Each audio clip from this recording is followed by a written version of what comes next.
आइन जो पास किया गया है आपको 2 महीने पहले 1 महीना पहले पता है,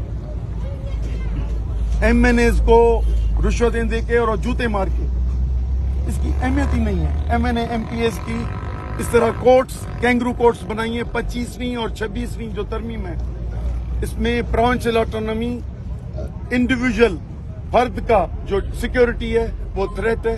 सिंध की हाई कोर्ट्स खत्म है, तो मेरा ख्याल है कि आइन के अदालतों से रुजू करने के बजाय हम अवामी अदालत में गए, इंशाल्लाह उधर से ही तब्दीली आएगी। सही जो बेदारी मार्च कर रहा है, अच्छा था समझो तो सिंधी कौम बेदार थी रही है। सर असांजो कम आहे हक़ सच जो आवाज़ करण। यकीनन ख़ौफ़ जी फ़ज़ा फैलियल आहे ऐं गैरत खां वांझियल पाकिस्तान पीपुल्स पार्टी उन्हनि जा इतिहादी उन्हनि खे चवनि पिया त न निकिरो। खोड़ ज़िले काउंसिल जा यूनियन काउंसिलनि जा काउंसिलर आहिनि, उहे था चवनि असांखे झलियो अथनि, न त असांजी हां तव्हां सां आहे। अलाह कंदो जेके अञा डबल माइंड आहिनि उहे निकिरी ईंदा, उहे आबादगार खोड़ असांजा पीपुल्स पार्टी ते लॻा पियल आहिनि, उहे असांजे एतिजाजनि में शुरू करे छॾियो आबादगार प्लेटफॉर्म ते। मूंखे उम्मीद आहे त MPA MNA हुकुमरान सिंध जे अवाम खे या वेंदे पंहिंजे पार्टी माण्हुनि खे कंट्रोल न करे सघंदा, छो त ही जीअण मरण जो सुवाल आहे।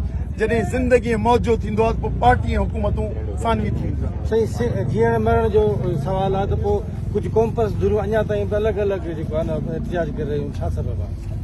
का बि ख़राबु ॻाल्हि कान्हे, जेके बि एहतिजाज पिया कनि असांजी उन्हनि सां अख़लाक़ी हिमायत आहे। हर कंहिंजो हिकिड़ो तरीक़ेकार आहे, के मुल्क जे फेडरेशन में रहण थियूं चाहिनि, के नथियूं रहण चाहिनि, हर को पंहिंजो एहतिजाज पंहिंजे अंदाज़ सां थो करे। उन जे करे असांजी आबादगार तंज़ीमुनि, उन्हनि क़ौम परस्तनि तंज़ीमुनि सभिनी जी हिमायत आहे।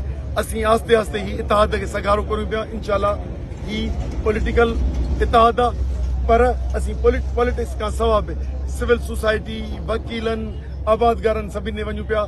जॾहिं सॼी सिंधी क़ौम उथी बीहंदी, हर जमायत उन सां थी बीहंदी, तॾहिं इंशाल्लाह तॾहिं ताक़त सां ही पंहिंजो दरिया वहाईंदासूं ऐं ही जेको सिंध दुश्मन फ़ैसिलो कयो आहे 6 कैनालनि जो, इन खे रद्द कराईंदासूं।